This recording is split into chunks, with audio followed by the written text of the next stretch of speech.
या देवी सर्वभूतेषु मां ब्रह्मचारिणी रूपेण संस्थिता। नमस्तस्य नमस्तस्य नमस्तस्य नमो नम। जय माता दी। दोस्तों, आप सभी भक्तों पर माता रानी का हमेशा आशीर्वाद बना रहे। आपकी प्रत्येक मनोकामना माता रानी जल्द पूर्ण करें। जोर से बोलो जय माता दी। नवरात्रि का दूसरा दिन मां दुर्गा के दूसरे रूप मां ब्रह्मचारिणी को समर्पित है। मां ब्रह्मचारिणी को ज्ञान और तप की देवी कहा जाता है। 16 अक्टूबर को मां ब्रह्मचारिणी की पूजा की जाएगी। दधाना कर पद्माभ्याम क्षमालाकमंडलु देवी प्रसीदतु मयि ब्रह्मचारिण्यनुत्तमा। इसका मंत्र का अर्थ है, जिनके एक हाथ में अक्षमाला है और दूसरे हाथ में कमंडल, ऐसी उत्तम देवी ब्रह्मचारिणी रूपा मां दुर्गा मुझ पर कृपा करें। रविवार 15 अक्टूबर को अश्विन मास के शुक्ल पक्ष की प्रतिपदा तिथि से शरद नवरात्रि की शुरुआत हो चुकी है।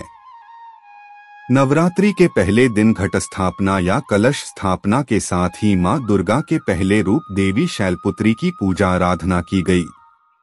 अब नवरात्रि के दूसरे दिन यानी सोमवार 16 अक्टूबर को मां दुर्गा के दूसरे रूप मां ब्रह्मचारिणी की पूजा की जाएगी। शिवजी से विवाह के लिए प्रतिबद्ध होने के कारण इन्हें ब्रह्मचारिणी कहा जाता है।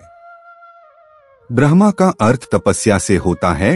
इन्हें ज्ञान और तप की देवी भी कहा जाता है। मां ब्रह्मचारिणी का स्वरूप। मां ब्रह्मचारिणी का स्वरूप अत्यंत ही भव्य और पूर्ण ज्योतिर्मय है। मां ब्रह्मचारिणी के दाहिने हाथ में जप की माला होती है और बाएं हाथ में कमंडल है। मां ब्रह्मचारिणी को साक्षात ब्रह्मा का स्वरूप माना गया है। देवी ब्रह्मचारिणी भगवती दुर्गा, शिवस्वरूपा, गणेश जननी, नारायणी, विष्णुमाया तथा पूर्ण ब्रह्मस्वरूपिणी के नाम से भी जानी जाती हैं। मां ब्रह्मचारिणी का मंत्र है, या देवी सर्वभूतेषु मां ब्रह्मचारिणी रूपेण संस्थिता।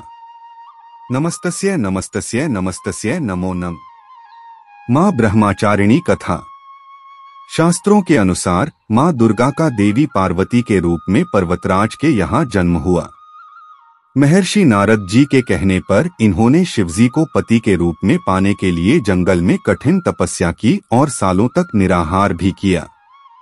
हजारों वर्षों तक कठिन तपस्या किए जाने के कारण इनका नाम ब्रह्मचारिणी पड़ा और इन्हें जप तप, त्याग और ज्ञान की देवी माना गया।